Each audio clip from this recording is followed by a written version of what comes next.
Bonsoir à tous. Nous sommes toujours en direct de Toulouse, de Paleniel, et après une journée passionnante avec des panels incroyables des femmes et des hommes qui changent le monde, nous avons encore un panel extrêmement important avec 3 femmes engagées au quotidien pour une transition énergétique et industrielle audacieuse.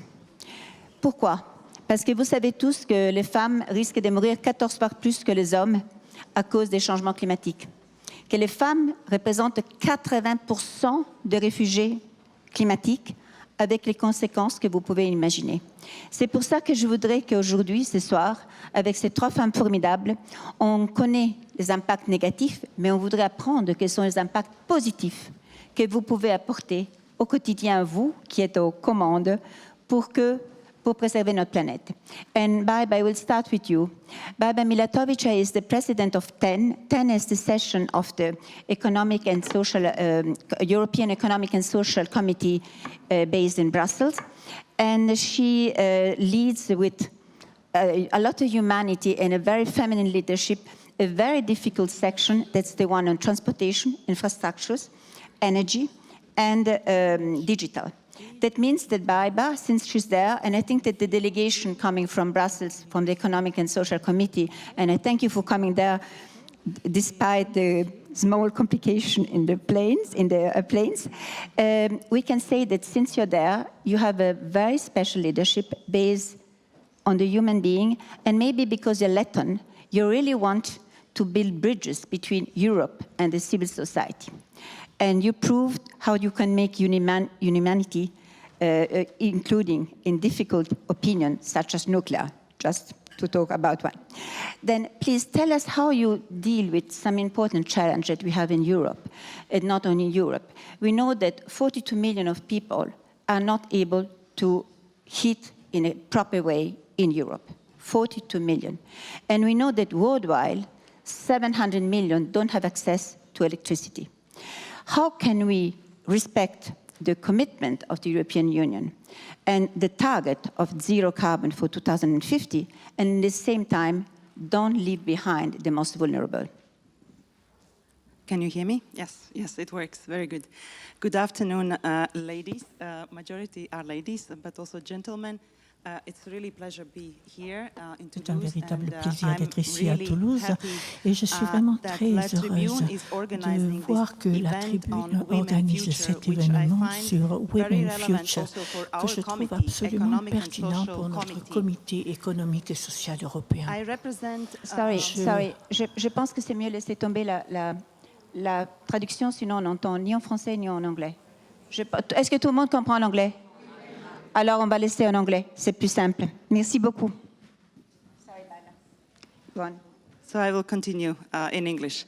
And if you can hear me and understand, let me know. So, yes, I represent Economic and Social Committee. Basically, we are 329 members representing different member states from different regions, from north to south, from west to east. So I come from Latvia, as you said, and actually the topic that I am carrying is section responsible for transport, energy, infrastructure, and information society. Some colleagues rightly said it's a very wide topic. It's true. And in the energy field, as you know, we went through energy crisis. And actually what we noticed that energy crises were not fair to everybody. I see that there are more and more gap in between innovations and investments in one side and the society that can go forward. And from other side, there is unfortunately large part of society that cannot advance so quickly because for renewable energies you need investments. For energy communities you need well-organized societies. You need also new technologies. You need a knowledge-based approach. So basically, you see there are so many challenges that in this area, I think the social dimension of energy transition is really the crucial point. Another thing, what we noticed, and really understanding that energy poverty is no longer a topic as such. Actually, it covers many parts of society. And in energy poverty, we see that women are suffering more Why? Because women are living more at home. Women are taking care about children, parents, grandparents, and women are getting lower income. Unfortunately, many statistics show that income level is lower comparison to men. And actually you already mentioned some statistics, but actually 85% of single parents in the EU are women, 85. So this already says a lot. If I can continue as well. Yes, and these are bringing us to the gender approach to the energy poverty. And actually, this is what we are doing. We are doing the study at the moment to understand the reasons and to understand where to better target the policies. So there are some tariffs that you can dedicate to gender, or you can also find the other ways. In the committee, I also would like to appreciate our very active ladies that work in the committee, because we are not so many. From 329, we are 30% women. And you're the first president woman. And I'm the first president of the section president.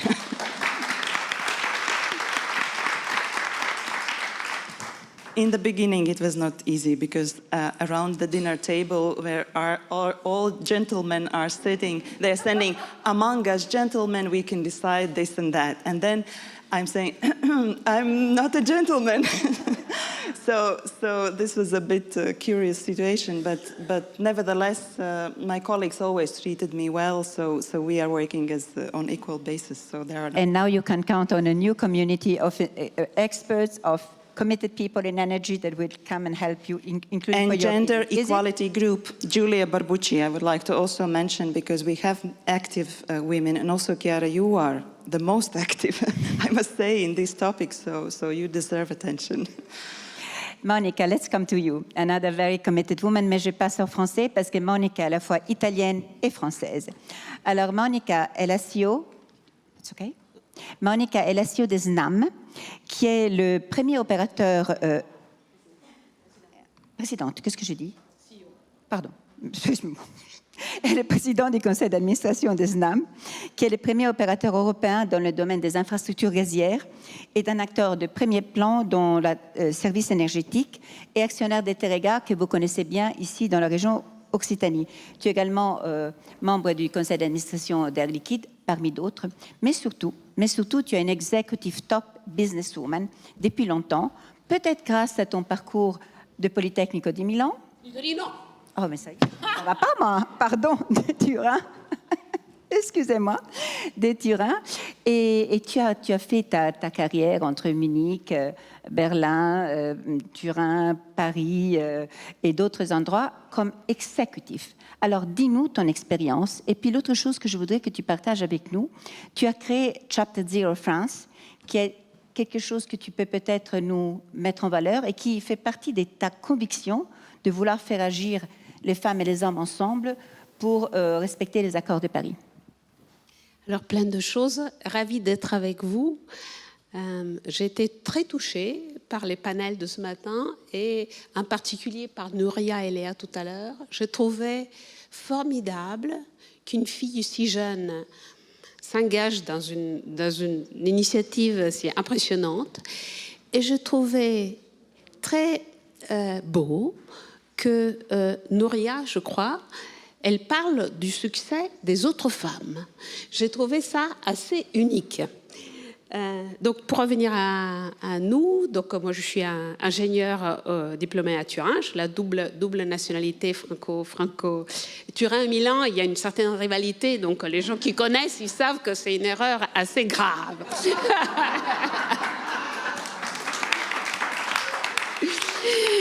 L'Italie est un pays récent, donc on se tire encore un peu la jaquette. Donc, je suis ici invitée, donc tu as évoqué SNAM. SNAM est le plus grand opérateur d'infrastructures gazières européen et qui est présent sur les 3 piliers, le transport, le stockage et la regasification. Donc, on a été appelé par l'urgence de la crise, mais on prépare aussi le futur, les gaz verts, etc., etc., la capture de CO2, et on va peut-être en parler ou pas. Et tu nous parleras du corridor. C'est ça. Donc tu as dit, donc raconte un peu de toi, ta carrière. Moi, j'ai juste envie de dire peut-être quelque chose. On a beaucoup discuté ce matin des obstacles à l'entrée, de comment attirer les jeunes filles à des métiers scientifiques.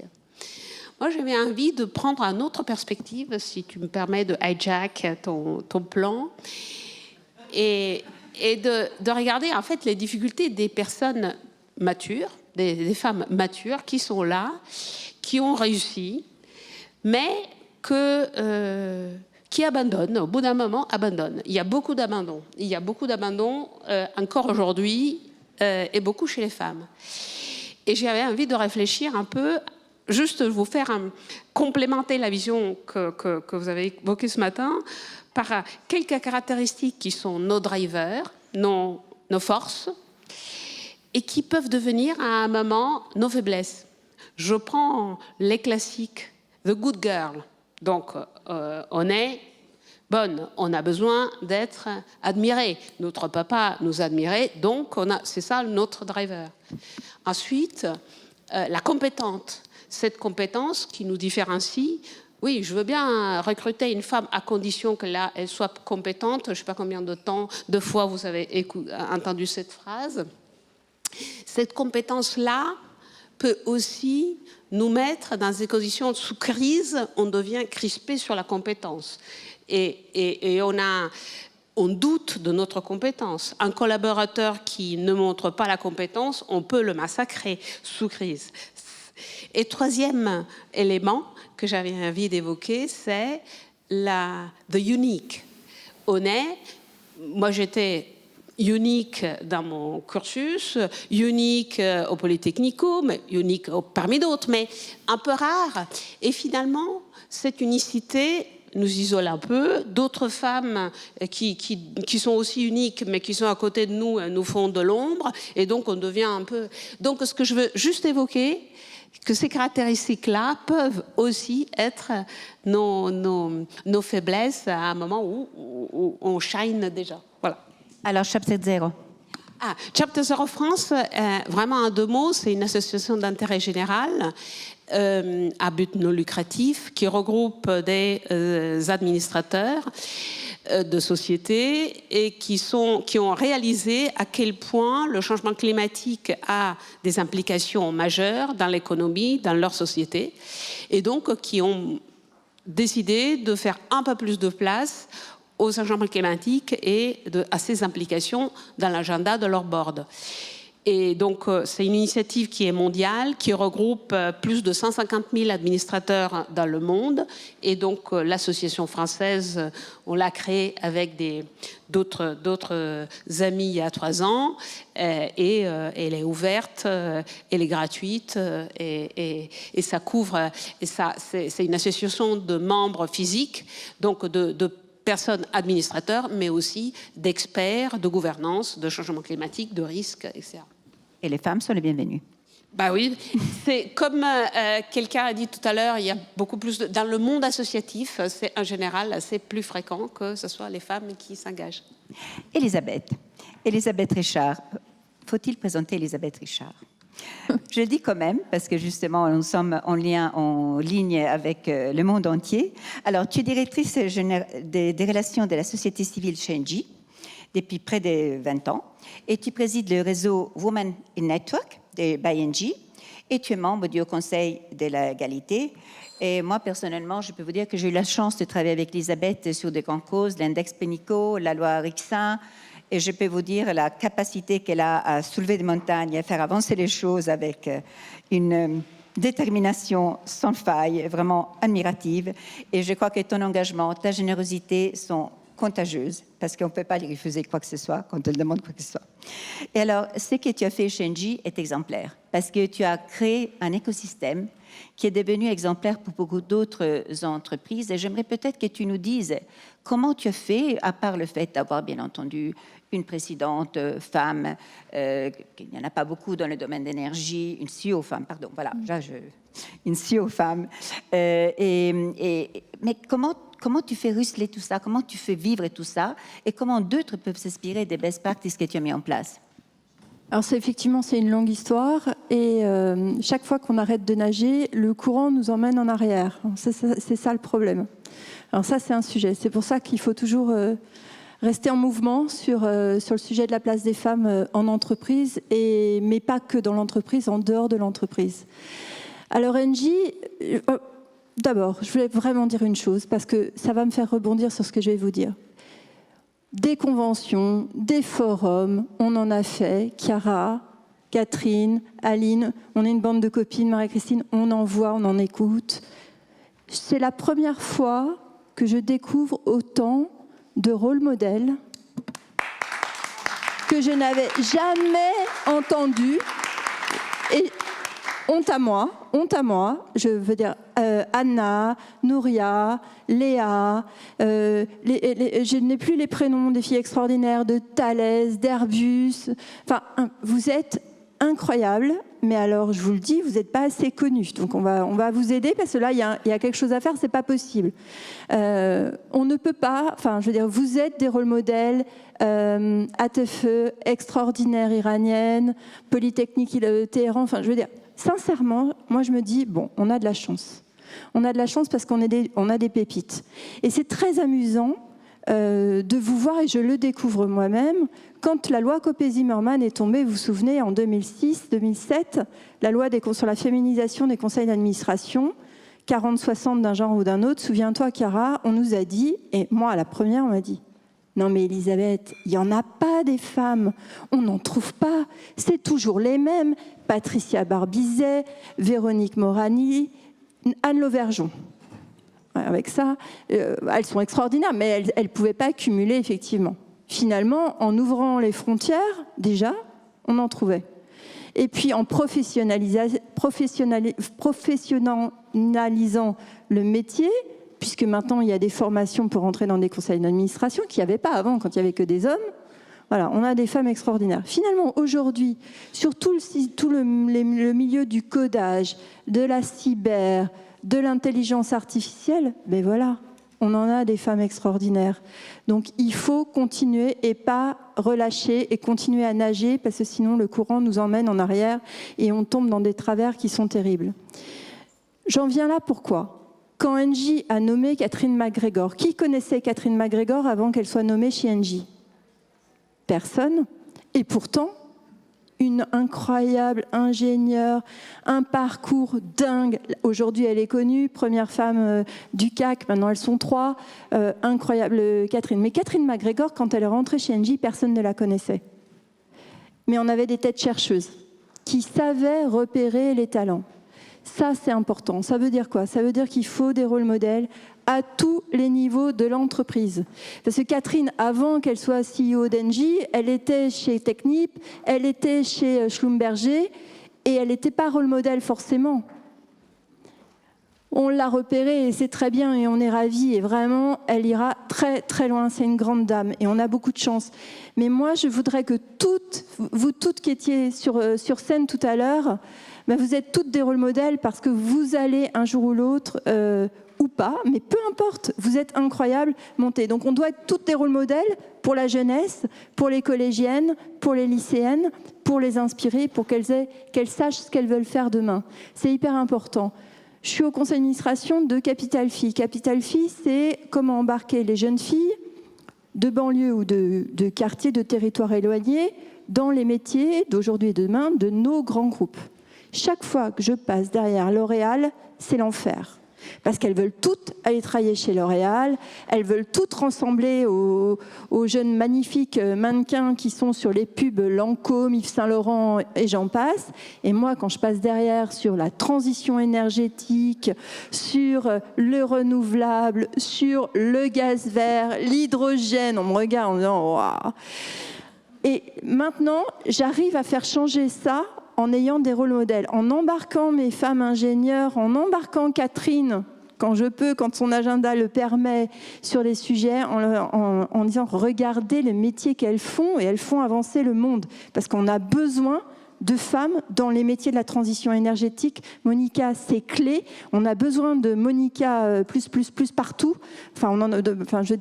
Puissance 100 pour justement ne pas continuer dans le pétrole et les énergies fossiles. Il faut qu'on actionne et qu'on accélère la transition énergétique pour un monde et qu'on soit finalement en Europe un peu la locomotive de la décarbonation. Moi, et ça passera par les femmes. Je voudrais rebondir, j'oublie ma casquette de modératrice, je voudrais rebondir sur ce qui est dit. De toute façon, vous êtes disruptif, vous n'écoutez pas, donc vous faites à votre façon, donc c'est pas la peine. Tu viens avec tes questions, je viens avec mes réponses. Non, je pense qu'il y a une chose très importante que vient de dire Elisabeth, vraiment extrêmement importante, et ce matin, on l'a aussi entendu entre les lignes. Si vous voulez convaincre les jeunes filles à rentrer dans les métiers scientifiques, il faut leur faire comprendre le purpose. Nous, on a fait des sondages, 72% de filles veulent travailler for purpose. Elles veulent faire quelque chose d'utile. Et donc, on voulait expliquer que faire la Greta Thunberg, elle dirait non, ça sert beaucoup moins qu'être parmi les 16% de femmes de l'énergie dont vous êtes et qui, elles, ont les compétences pour pouvoir accélérer la transition énergétique et industrielle dans le sens d'une planète plus verte. Là, elles vous écoutent. Mais il faut leur dire de cette façon-là. Et je crois que c'est un argument que tu utilises pour recruter des gens chez Engie et que vous faites la même chose chez SNAM. Mais le purpose est vraiment essentiel. Moi, quand j'étais petite, les filles voulaient être nurse ou maîtresse d'école pour transmettre ou pour soigner. Et bien maintenant, il faut leur expliquer que s'ils veulent être utiles, c'est dans ces métiers-là qu'il faut s'engager parce que c'est comme ça qu'elles peuvent vraiment contribuer à changer le monde. Je reviens à mes questions, si vous me permettez. Baiba, please tell me when you are in your role that you make the law in Europe, by the way, then it's very important, the role of regulator at the end of the day. What has been for you the most difficult challenge that you had to face and the most difficult moment for you as a woman, but also as an expert, to reach your goal? Very interesting question. It's a very personal question. Yeah, it's a very personal question. Actually, I come from an organization which is consumer organization, so I'm not a typical, probably, expert in sense of, in the energy as engineer, but I see from the consumer perspective, from the society, what is the most important. And you mentioned already nuclear file, which really divided the committee in two parts. So there were a part that was really against the nuclear as such, and the part that was understanding it as a part of the consumer paying less for the bills, and also thinking about probably in different terms. I think we were splitting in parts. Some of our colleagues said it's by religion. It was not basically understanding so much this technical topic, but it was more about beliefs, what is the better for societies and also for the environment, because this is also a topic of concern. Nuclear was quite challenging topic, as you mentioned, but also the housing is challenging topic. And I would like to ask everybody to push this topic forward, because the housing is in the core of the energy transition, because if your house is renovated, isolated, and well equipped, you don't spend so much on energy, and basically this really decreases your energy cost and energy bills. We understand that, but from the other side, in Europe, only 1% is per year renovated building stock. It's not enough. 1%, it's nothing. In my country, there are 30 projects. 30 projects, in my view, it's nothing. You need to move on bigger steps.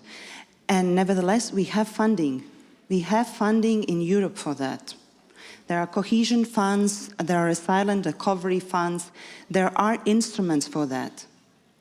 We are spending probably too much on the managing these fundings, and it's not targeted to renovation.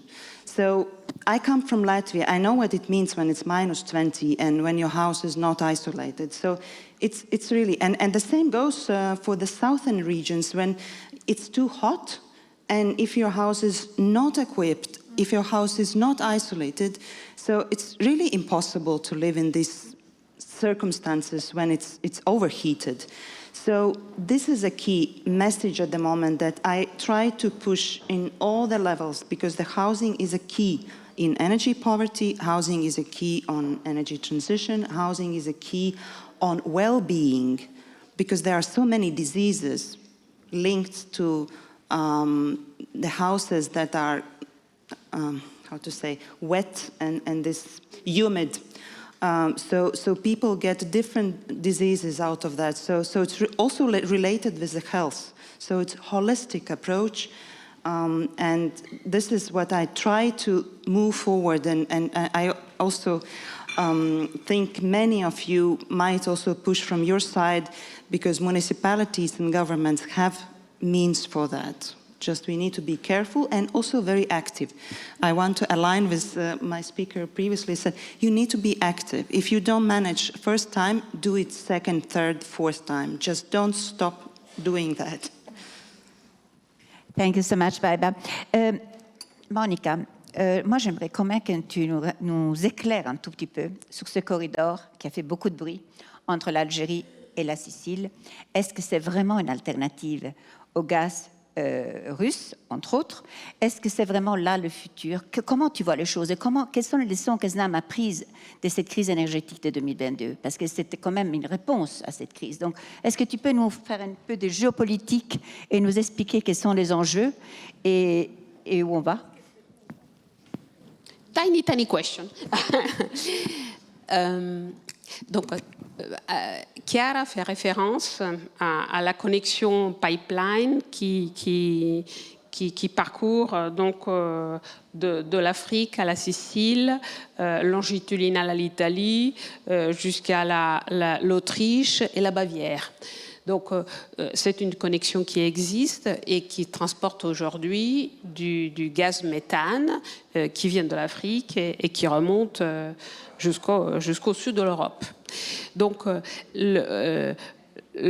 aujourd'hui, en fait, dans l'année 2022, ce qui s'est passé, c'est que comme on a arrêté d'importer de la Russie, donc on a complètement retourné les flux de gaz et on a importé beaucoup plus, 40%, 50% plus de l'Algérie et de l'Azerbaïdjan de ce qui avait été fait l'année d'avant. Et donc ça a été possible parce qu'il y avait un peu de marge dans la pipeline. Donc ce qui me permet de dire que le nouveau regard quelque part on doit avoir sur l'infrastructure, qu'il faut un peu de marge, un peu de flexibilité et un peu de marge de manœuvre. Ensuite, la même dorsale est équipée pour transporter un jour de l'hydrogène vert qui arriverait de l'Afrique sur la base de production de renouvelables en Afrique et qui remonte vers l'Europe. Alors aujourd'hui, on ne sait pas à quelle vitesse et dans quel volume l'hydrogène vert va être produit. On sait qu'aujourd'hui, c'est extrêmement cher. Les premières utilisations des renouvelables, ça sera pour faire des électrons et non pas pour faire de l'hydrogène. Mais un jour, ça va arriver. Et je reviens au deuxième thème autour de l'infrastructure. En fait, ce qu'on est en train de faire, c'est de créer des tuyaux parallèles de façon à pouvoir dédier certains tuyaux, certaines pipelines à continuer à transporter du gaz méthane et à d'autres être prêts à transporter de l'hydrogène. Donc, il y a des configurations qui sont quelque part complémentaires, c'est-à-dire on peut avoir de l'hydrogène réalisé localement généré localement à côté de l'usine pour un groupe d'usines, avec des électrolysateurs qui est fait localement, ou on peut aussi l'importer par voie liquide ou l'importer par voie gazeuse sur des pipelines. Le thème, c'est que on peut pas aujourd'hui, on a appris que le futur, on le connaît pas. Il faut laisser des portes ouvertes. Il faut préparer l'infrastructure à plusieurs options. Donc aujourd'hui, des sachants qui font le calcul et qui disent ça c'est impossible, ça va pas arriver. On a vu qu'il y a des choses. On nous disait aussi que il fallait pas mettre les masques contre le Covid. Donc les mêmes personnes qui étaient sachants. Donc aujourd'hui, nous on essaye en tant qu'opérateur d'infrastructure, de façon humble, à préparer le futur pour ce qui est dans notre cœur de métier, donc en tant que transporteur et stockeur et régasificateur, pour résoudre la problématique de security of supply today et demain.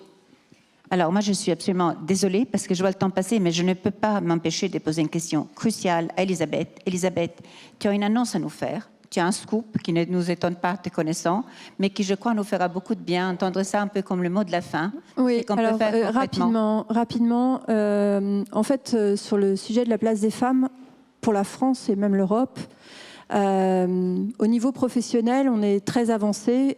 Franchement, on n'a pas à rougir. On a fait beaucoup de choses. On a la loi Rixin, on a l'index Pénicaud, on a la loi Copé-Zimmermann. C'est franchement bien. Mais il y a un sujet aujourd'hui en France, en Europe et dans le monde qui recule, qui augmente, qui sont les violences faites aux femmes, les violences conjugales. Et statistiquement, on en a dans votre pays, on en a dans l'entreprise de Monica, on en a chez Engie. Moi, ça fait longtemps que j'essaye d'adresser ce sujet chez Engie. Et j'ai enfin réussi depuis le confinement, post-confinement, à expliquer que vie pro, vie perso, c'est fini, le monde a changé, qu'on est à la maison et que les violences conjugales, elles sont là et que statistiquement, on a des femmes qui sont battues chez nous. On est là, la résilience économique, comment on va faire demain, comment on va garder nos jeunes, nos femmes, comment on va les former, mais surtout comment elles vont être bien dans l'entreprise.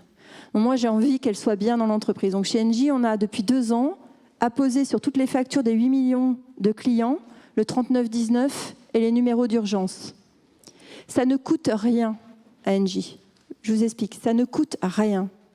Ça coûte quoi? Ça coûte une volonté politique de ma direction générale, et merci de m'avoir suivi, d'apposer, de faire un codage SAP, en gros, on a pour mettre sur la facture, sur toutes les factures mensuelles, ce numéro de téléphone et les numéros d'urgence. Et pour aller plus loin, et je termine. Bonne annonce.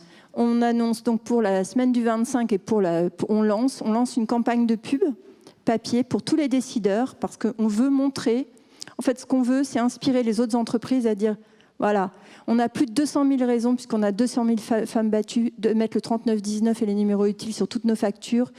À vous, grandes entreprises, grands groupes et SBF 120, avancez avec nous sur ces sujets-là. C'est pas un sujet de société, c'est un sujet de société civile, mais c'est un sujet global d'entreprise également.